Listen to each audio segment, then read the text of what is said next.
Hello friends, welcome to my channel SushantChessWise. Today we are at the topic of quick wins in chess, which we have discussed before also. But these games which I am taking are master games. Both players are around 2500 rating range, and we are going to see how a master loses quickly in some cases.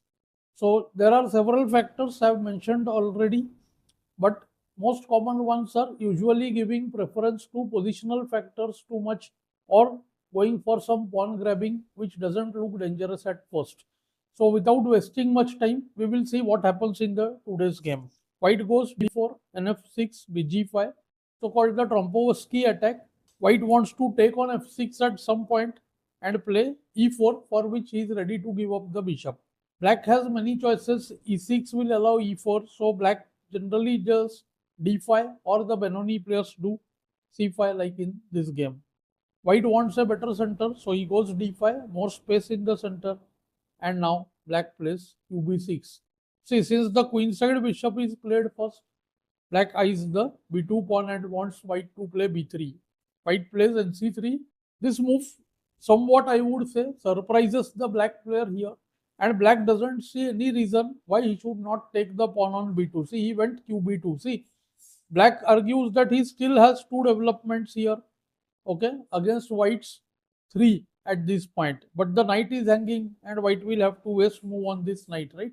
Knight a4 is of no use. The queen can simply go to c, just queen e5, and when c d5 pawn is attacked, so nf3 just allows 2d5, so there is no compensation as such.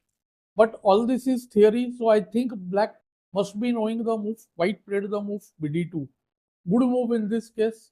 The knight is supported, and suddenly we see that black cannot play whatever he likes. Because if d6 is played, let's say general developing move, then comes rook b1, queen a3 forced, and see knight b5. Multiple threats loom. The knight attacks the queen, and the knight wants c7 square, from which it will give check and win the rook on a8. And this queen doesn't have place on the a5 square. So see, white is winning here. So black has to take his queen back, qb6, and now white goes e4. See, the pawn sacrifice worked really well, and this must have come as a surprise to black.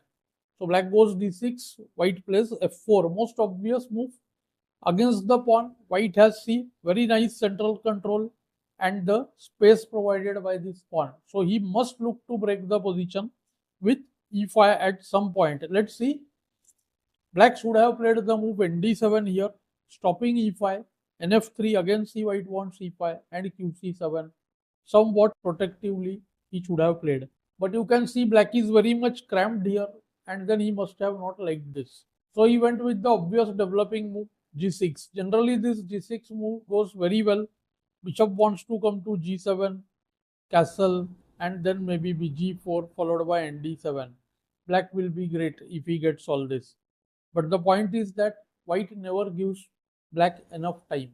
So do try to calculate and figure out what would you do as white if you are to play from here. So white c of course uses his space first. He goes e5, d takes c, f takes c.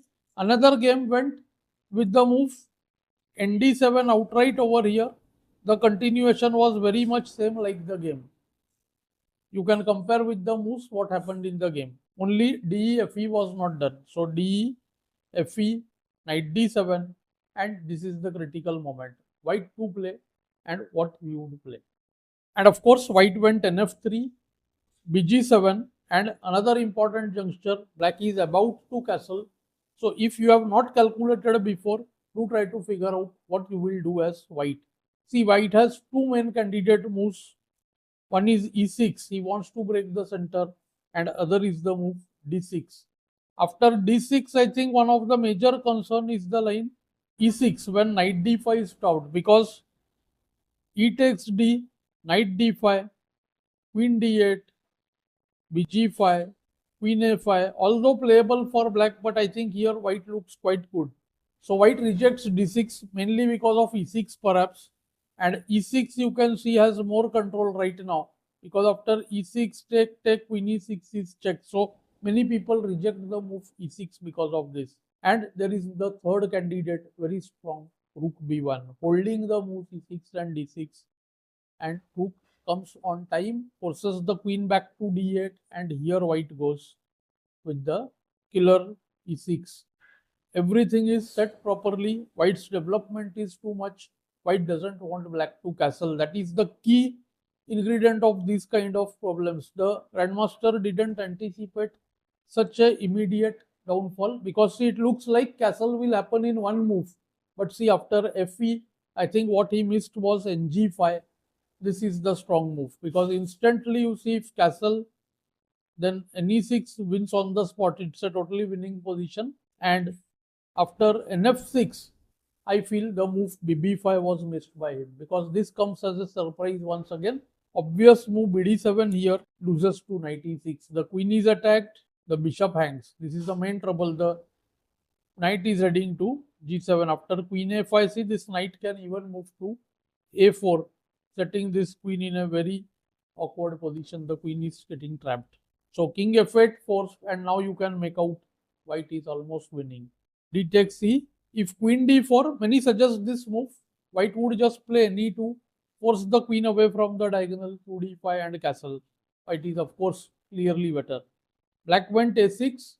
He tries things, but see, white exploits all the weaknesses in the position.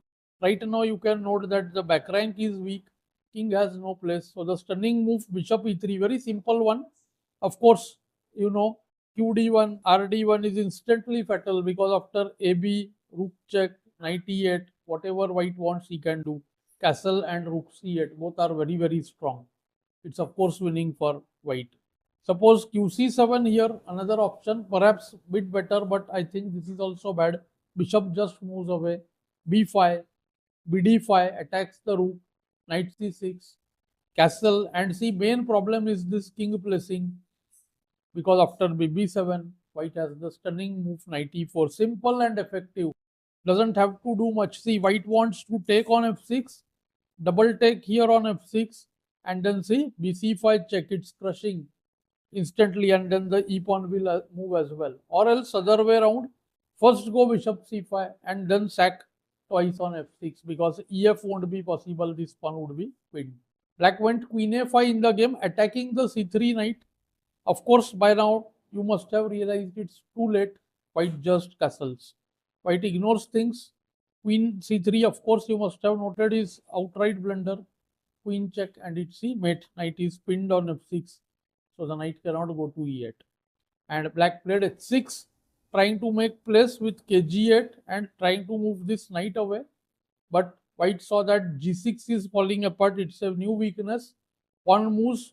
Whenever two pawns move on the king side, we know that several sacrificing opportunities present themselves. So qd3, strong move.